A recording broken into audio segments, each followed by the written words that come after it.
Olá pessoal, tudo bem? Aqui é o Thiago e nesse vídeo de hoje eu vou falar sobre a produção Besouro Azul, que está disponível no serviço de streaming da HBO Max.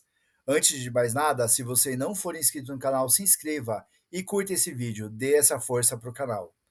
Quando a DC anunciou que o James Gunn passaria a ser o responsável pelo braço cinematográfico da companhia dentro da Warner, ela revelou naquele momento um certo direcionamento e planejamento criativo.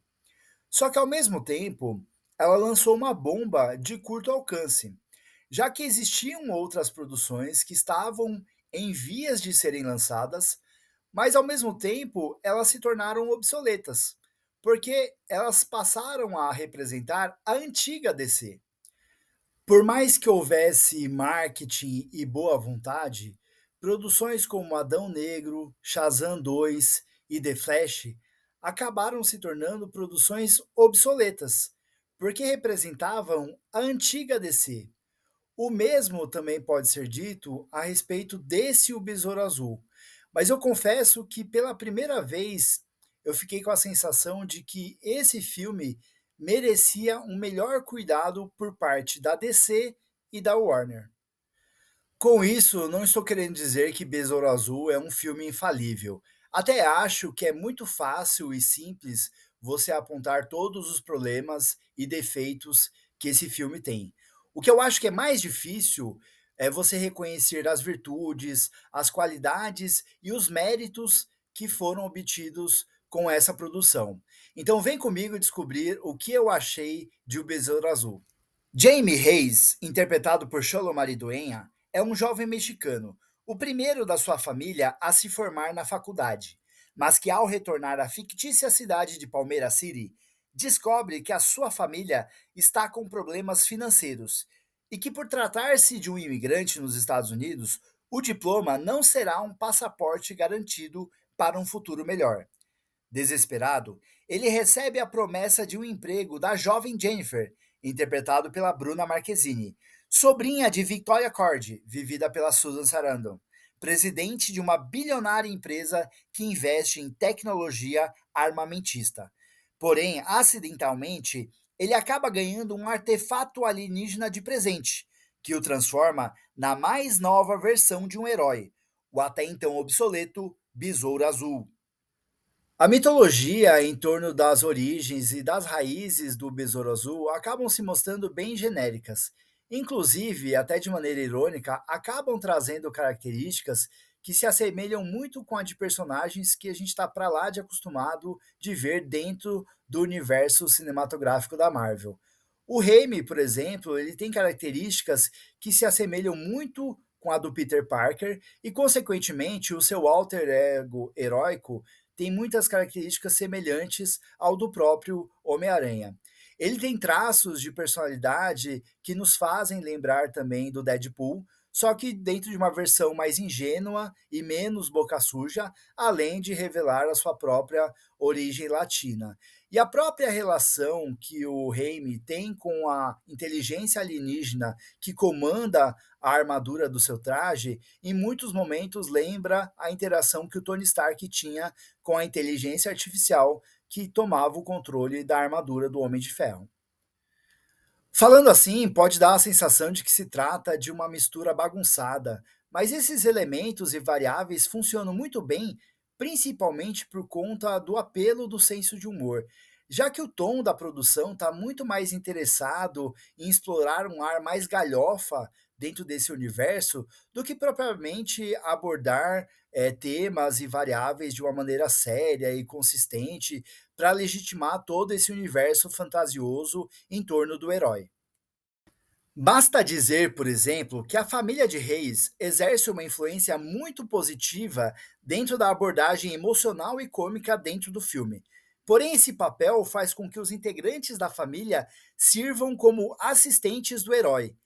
Esse nível de absurdo, por mais que enfraqueça a credibilidade da narrativa, da ação e da aventura, é o que garante a diversão, já que todos os personagens da família são muito calorosos, cativantes e carismáticos, especialmente o tio Hurry, interpretado por George Lopes.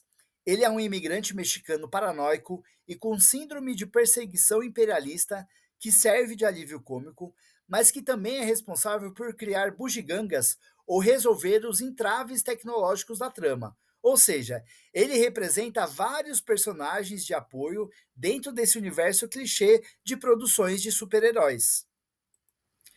Se o roteirista Garrett Dunnet Alcocer reúne todos esses ingredientes para acabar fazendo uma mistura bem genérica para fazer com que o Jaime Reyes funcione como um super-herói, ele acaba acertando em cheio mesmo quando dedica toda a jornada narrativa para fazer com que esse personagem de origem latina assuma o protagonismo da sua própria história.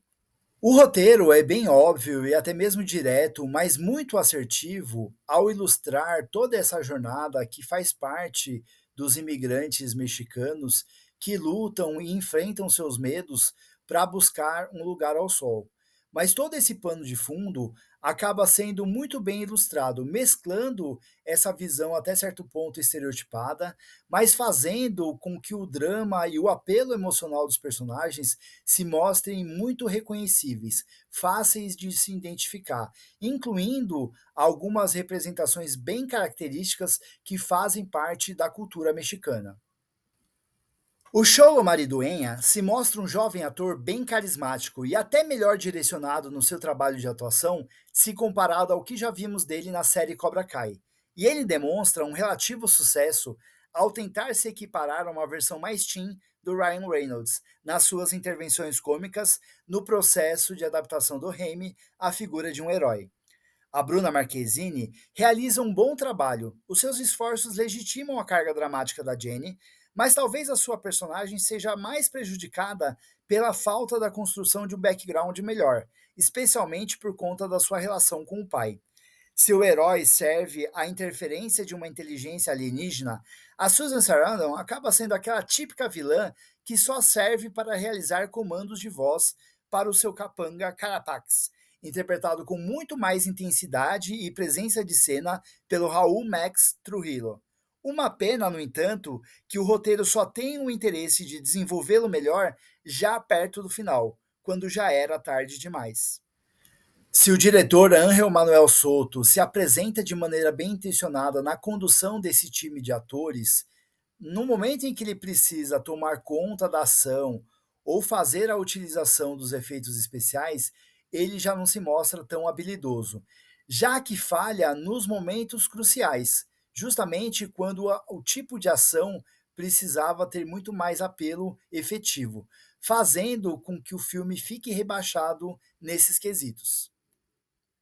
Dessa forma, a sequência que representa a primeira aparição do Besouro Azul e da primeira luta entre ele e o Virão Carapax acabam demonstrando resultados muito frouxos, já que o diretor não consegue captar o senso de urgência e de energia que seriam tão essenciais para esse tipo de passagem. Talvez, muitas vezes preso por conta da necessidade de receber uma censura mais branda por conta da limitação da violência. A sua melhor intervenção acaba sendo no clímax, quando representa a luta final entre o herói e o vilão, justamente quando faz a utilização de movimentos que são típicos da luta livre, tipicamente mexicana, o que dá um certo ar de originalidade ao embate entre esses dois personagens, mas mesmo assim, ele demonstra uma certa dificuldade em equilibrar diferentes núcleos de ação até mesmo nessa passagem, o que nem mesmo a montagem foi capaz de salvá-lo. Vale a pena destacar aqui o trabalho da trilha sonora do Bob Click, que acaba realizando algumas escolhas musicais que jamais se apresentam pretensiosas ou grandiosas, mas que se mostram muito coerentes com essa personalidade modesta desse jovem super-herói. Ainda que algumas das melodias eletrônicas que ele escolhe se assemelham muito com aquele trabalho que nós escutamos por conta da série Stranger Things. Eu não sei até que ponto que as minhas raízes latinas interferiram na minha percepção sobre Besouro Azul, pois é uma produção que deixa bem evidenciada as suas inúmeras limitações. mas ainda assim conseguiu me cativar por boa parte das suas virtudes. Pode ser que o filme tenha me conquistado pelo forte apelo familiar, algo que sempre me pega, muito mais do que pela sua proposta de produção de super-herói. O senso de humor mais ingênuo e universal também se apresentou muito bem dosado, mas senti que esse filme tem uma autoconsciência muito forte sobre o seu papel, sobre o seu propósito dentro dessa máquina que é a indústria cinematográfica.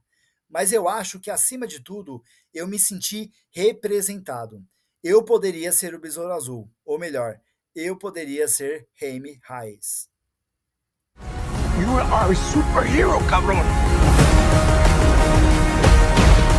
Y'all take shots, y'all aim up. Whoa! You're the Blue Beetle. I could use that arsenal right about now. Thought you'd never ask. Hell yeah. They been trying to stop the way, but the way don't stop.